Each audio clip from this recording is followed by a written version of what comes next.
So this is a hard video to make because I feel embarrassed, even though, logically I know I shouldn't be. Uh, that doesn't always matter, does it? Um, Seasonal affective disorder is a mood disorder where you experience depression annually at the same time of the year. This tends to be winter, and January and February tend to be the worst months that people experience this. I have this, and I have dealt with it my whole life. A lot of problems when I was younger as an adolescent, where I, in the wintertime, really took bad care of myself, or actually did things to myself during these periods of depression. And on one hand, I want to act like I'm surprised that it was rough this year. And on the other hand, Dad just died in January, so I don't know that I should be that surprised. But I also don't know, you know what I mean? Like, I guess part of the embarrassment comes from the fact that I'm a licensed professional counselor in Illinois, and I practice, rational emotive behavior therapy. And it is just a reminder that just because a theory works, and just because it is applicable, doesn't mean I'm know how to apply it all the way yet. So this is a bullet journal video, and here's why. When I am experiencing the seasonal affective disorder, it's hard to do anything. It's hard to make myself do anything. It's hard to make myself shower. And if you've ever seen people's bullet journal spreads online where they are keeping a habit tracker of whether they showered and brushed their teeth, I get it. Because sometimes it takes me, 30 or 60 minutes to get myself out of bed and into the shower. I just don't want to do anything, right? I tend to only do low-hanging fruit, which is like making models and playing video games, just quick dopamine bursts. And even though I know my bullet journal is helpful and could help me, if I have not given myself like a plan for success, that doesn't matter. And I basically end up not using it. And I think here, February was the most good example of that, in that my entire February is 1, 2, 3, 4. That's 5 dirty dailies. That's it. The entirety of February lasts from here through what is that? Like 1, 2, and we're at March.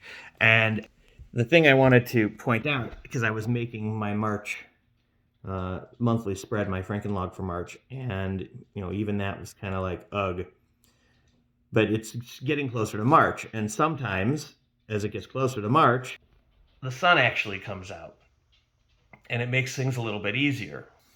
So, but as I was making my March spread, I realized that I kind of stopped where I was in making the spread, because I realized the appearance of my March spread, it looked very much like how I feel about my bullet journal right now, right? Part of the reason that my bullet journal, even though it could be a huge part of my solution, part of the reason that it's harder to do when I'm suffering, I don't know why I'm so not saying depression, because that's what it is.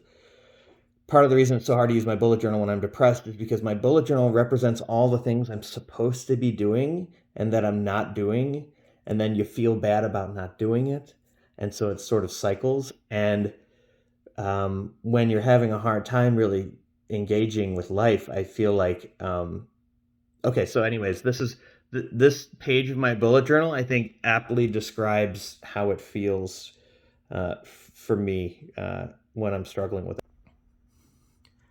Which is that there's nothing.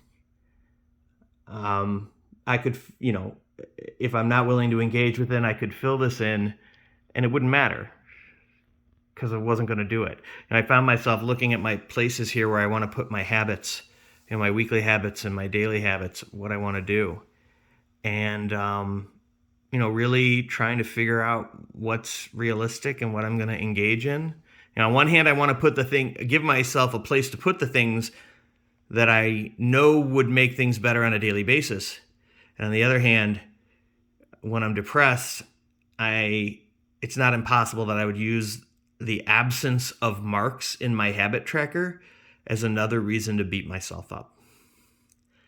And I know that might sound crazy to someone who doesn't have the depression issue, but I'm just keeping it real.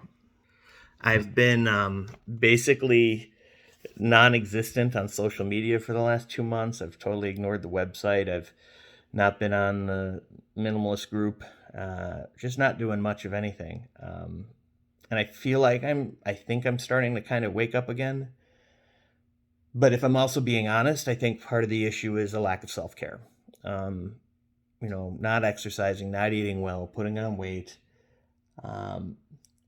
You know how when you say, oh, if I had more time, I would do more things to take care of myself?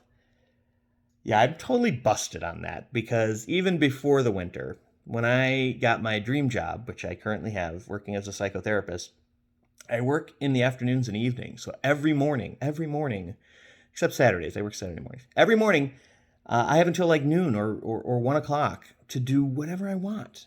I could exercise. I could go to the doctor. I could get the car taken care of. It's limitless, right? Like, imagine having every single morning open to you. And all those years I was like, if only I had more time, I would do this or I would do that. I didn't do any of it. I played more video games. I built more models, which I do. That does make me happy. But I just got used to sleeping and staying up really late, getting up late, and just not taking advantage of it. So I'm not going to beat myself up about that. That, to me, if anything, is kind of funny. But I wanted to make this just to say that, if you're experiencing this too, you're not alone. I'm not going to, get upset at myself for, experiencing annual depression. That's not necessarily my fault. That's not my fault. And if I don't use my bullet journal as much as I'd like to, that's okay. I mean, my life is made better. Just because something makes my life better doesn't mean that my life is made worse by not doing it. You know what I mean? Like, here's life. And if I do some things, my life is better. If I don't do them, it's not that they're worse. Doesn't make my life worse. It just means that I don't get to experience the better. And I need to remind myself of that. And I need to remind myself that my value is not connected to whether or not I'm doing what I'm supposed to do. That doesn't determine whether or not I'm a good person. It doesn't mean that I'm lazy or an idiot or stupid, like any of those things that so many of us experience in the negative self-talk that comes as a result of this. So even just making this makes me feel better. Just talking about it makes me feel better. Like talking to you guys, which I know, like, you're not actually here. You're going to watch this later. But it was really hard to hit record. And the fact that I feel so much better after having done so is a great little breakthrough for me, of a reminder that, creating things and producing things makes me happy, and sort of giving in to that incredible difficulty to do things doesn't make me happy. I'm very grateful for Jenny. She is amazing, and she is incredibly supportive. So yeah, I just wanted to throw that in there for what it's worth. And I'll stop talking now. But happy March, as you guys are also getting your bullet journals ready for the next month. And we'll probably see more of each other as the days goes on here. But I felt like this would be helpful to me and hopefully to somebody else who's struggling with the same thing. So that's it. And I'll see you guys around the Bujo community. See you later.